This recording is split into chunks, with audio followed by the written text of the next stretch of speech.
अपने अधिकार क्षेत्र में लापरवाही अथवा असावधानी करने वाला है। और दूसरा विशेषण है, असावधानी करने के कारण क्या मिला है? शाप मिला है। और शाप मिलने के कारण क्या हुआ है? उसकी महिमा, उसका यश जो है वो अस्त हो गया है। और अस्त क्यों हो गया है? शाप के कारण। और शाप जो है वो कैसा हो गया है? भारी हो गया है। भारी क्यों हो गया है? अपनी कांता के, अपनी प्रिया के विरह के कारण। तो इस तरीके से कश्चित यक्षः, कोई यक्ष वसतीम चक्रे निवास करता था रामगिरी आश्रमेषु, रामगिरी के आश्रम में। और कोई यक्ष वो कैसा था? स्वाधिकारात् प्रमत्तः, अपने अधिकार से अपने कर्तव्य क्षेत्र में प्रमाद करने वाला, आलस्य करने वाला, लापरवाही करने वाला। लेकिन लापरवाही का कारण प्रिया है और अब वो प्रिया से ही वियुक्त हो गया है। तो हम अंदाज़ा लगा सकते हैं, अनुमान लगा सकते हैं कि उसकी मनस्थिति किस प्रकार की रही होगी। तो इसलिए प्रिया के वियोग से बहुत बड़े बने हुए 1 वर्ष तक भोगने योग्य शापेन, शाप से अस्तम गमित महिमा, अस्त हुई महिमा वाला कश्चित कोई यक्ष जनक तनया स्नान पुण्योदकेषु स्निग्ध छाया तरुषु रामगिरी आश्रमेषु वसतिम चक्रे, सीता के स्नान से पवित्र हुए जल वाले, क्या है, किसका विशेषण है ये? रामगिरी के आश्रम का है। कि सीता के स्नान करने से जिस रामगिरी आश्रम के जो सरोवरों के जो जल हैं वो जल कैसे हो गए हैं? पवित्र हो गए हैं। और स्निग्ध छाया तरुषु, जिस रामगिरी के आश्रम के जो वृक्ष हैं उनकी छाया स्निग्ध है, सुहावनी है, शीतल है, कोमल है। इस प्रकार का रामगिरी आश्रम है जिसमें जल जो है वो पवित्र है और जिसके वृक्षों की जो छाया है वो स्निग्ध है। इस प्रकार के रामगिरी के आश्रम में यक्ष निवास कर रहा है। और यक्ष कैसा है? अपने अधिकार से लापरवाही करने के कारण स्वामी के द्वारा 1 वर्ष तक भोगे जाने योग्य श्राप से जिसकी महिमा अस्त हो गई है। और वो जो 1 वर्ष का जो शाप है वो शाप अपनी पत्नी से वियुक्त होने के कारण बहुत बड़ा उसको लग रहा है। इसलिए यहाँ पर जो है कहा गया है कांता विरह गुरुणा, पत्नी के वियोग से अत्यधिक भारी लगने वाले, अत्यधिक असह्य लगने वाले भर्तुः स्वामी के वर्ष भोगेण 1 वर्ष तक भोगने योग्य शापेन, शाप से अस्तम गमित महिमा, अस्त हुई महिमा वाले, अस्तम गमित महिमा यस्य सह इति, अस्त हो गई है महिमा जिसकी, ऐसा यक्ष निवास करता था रामगिरी के आश्रम में।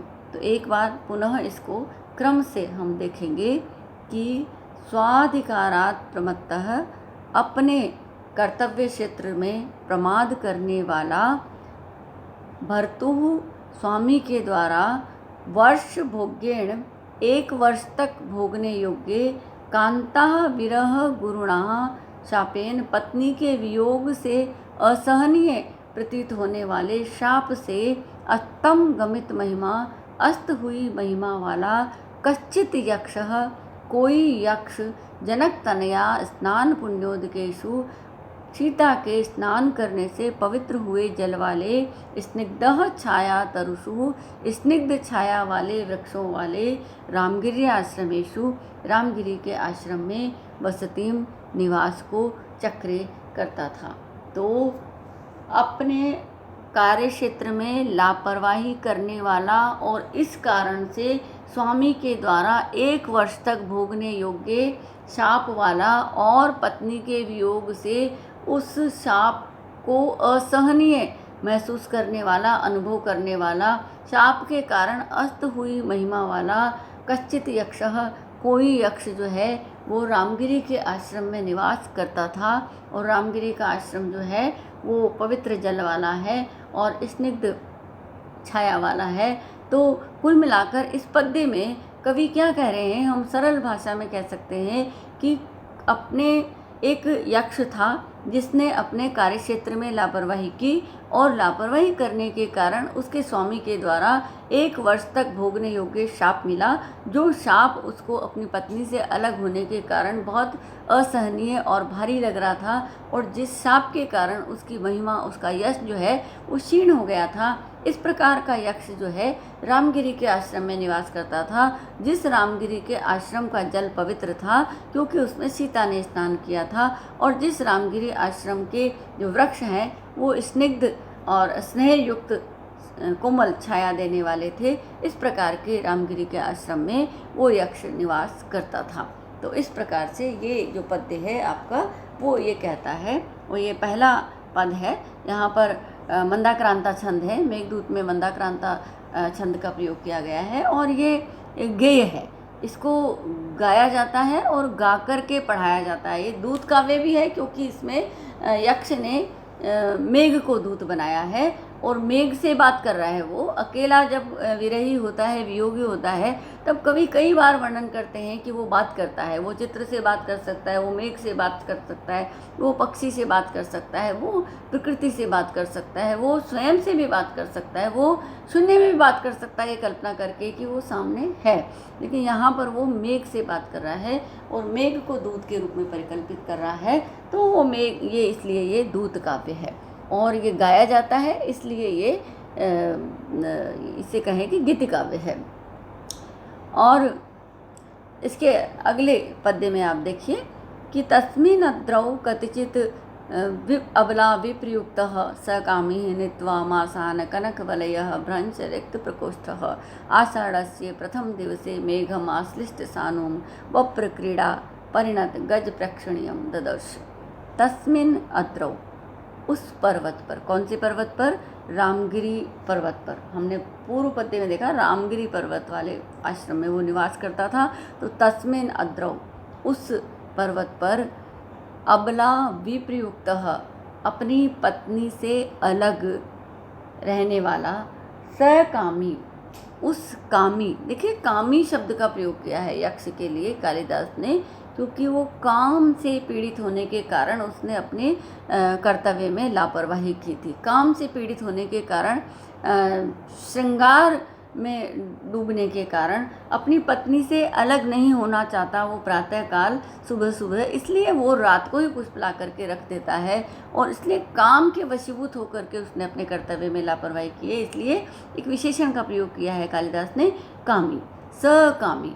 वह कामी जो अबला विप्रयुक्त है और अब वो पत्नी से हमेशा के लिए अलग हो गया है, 1 वर्ष के लिए। तो स अबला विप्रयुक्त सकामी, अपनी पत्नी से अलग होने वाला वह कामी। कौन? यक्ष। वह कामी यक्ष, वह कामुक यक्ष कतिचित मासान, कुछ महीनों को, तस्मिन् अद्रौ, उस पर्वत पर, नीत्वा, बिता कर के, और उसका विशेषण दिया है सकामी। वह जो कामी यक्ष है वो कैसा हो गया? कनक वलयः भ्रंश रिक्त प्रकोष्ठः।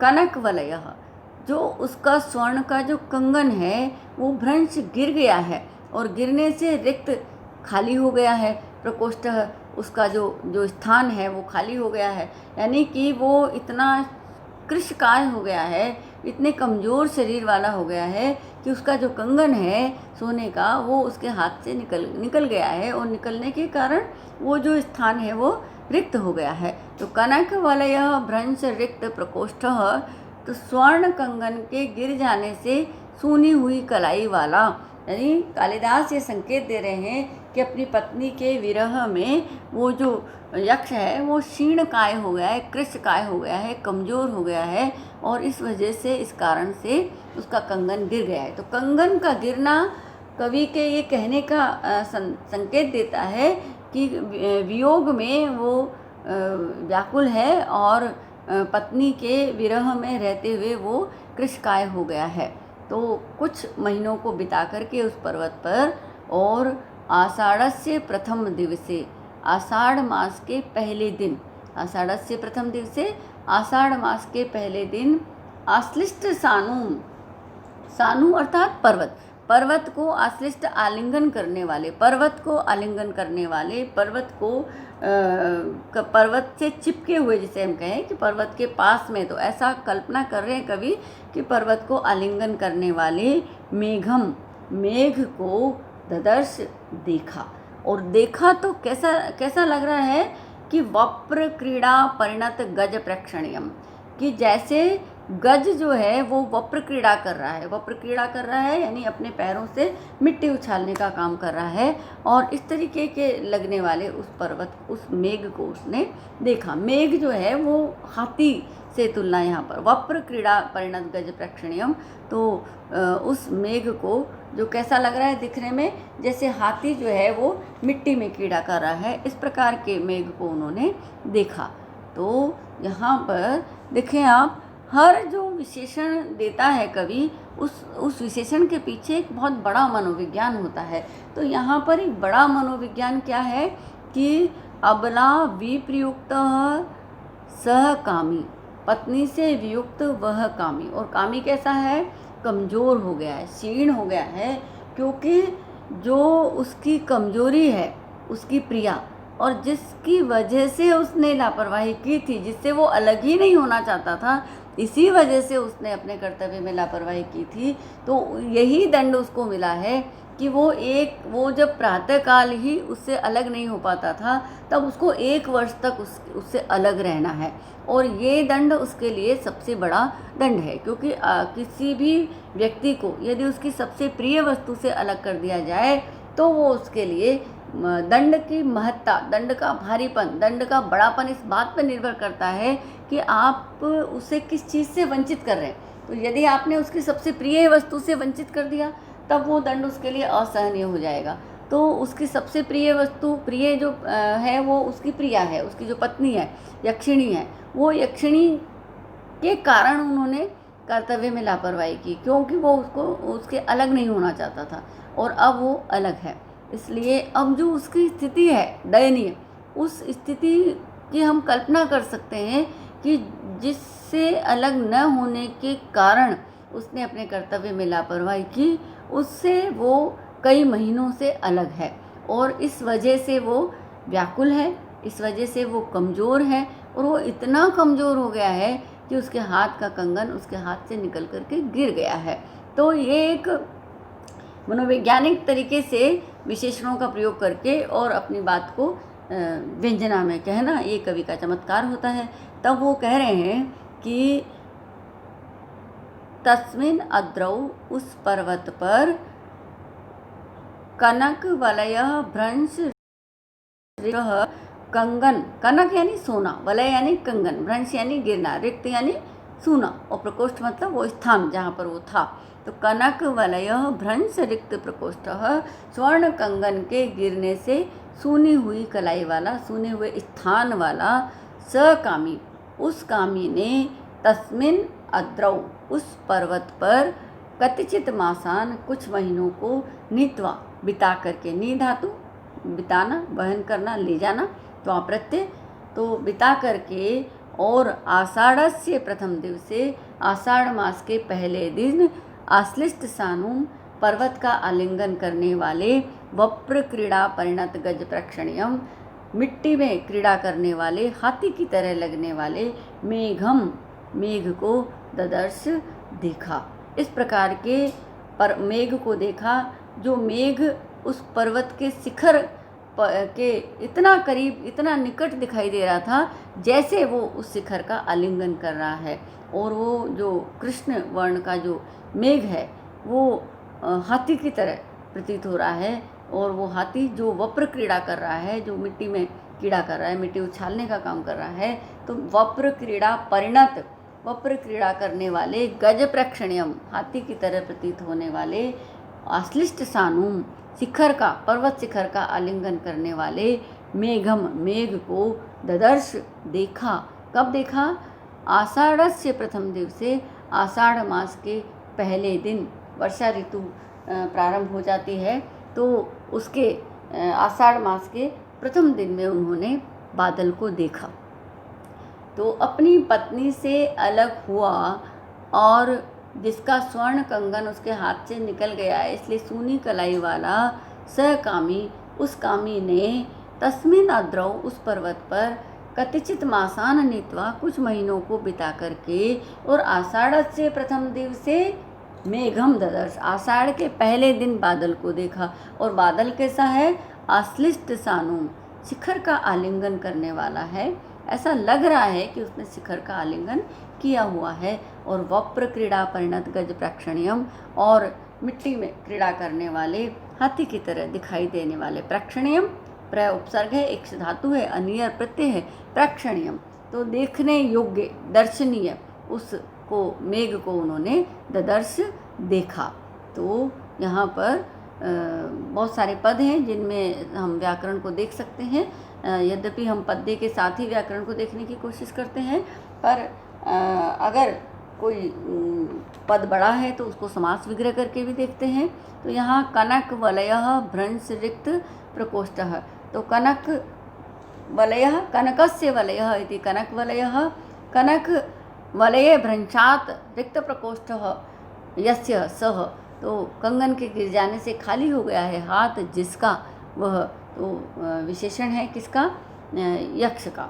तो सह कामी, कामी पद का प्रयोग किया है, काम है और ऋणी प्रत्यय है, कामिन प्रथमा के एक वचन में, काम युक्त, काम वाला, काम भावना वाला। और अबला विप्रयुक्तः, तो अबलयः, अबलायाः विप्रयुक्तः या पत्नी के अर्थ में आया है। अबला विप्रयुक्तः सहकामी, तो अपनी पत्नी से अलग होने वाला वह कामी जो है, उस कामी ने आषाढ़ मास के प्रथम दिन पर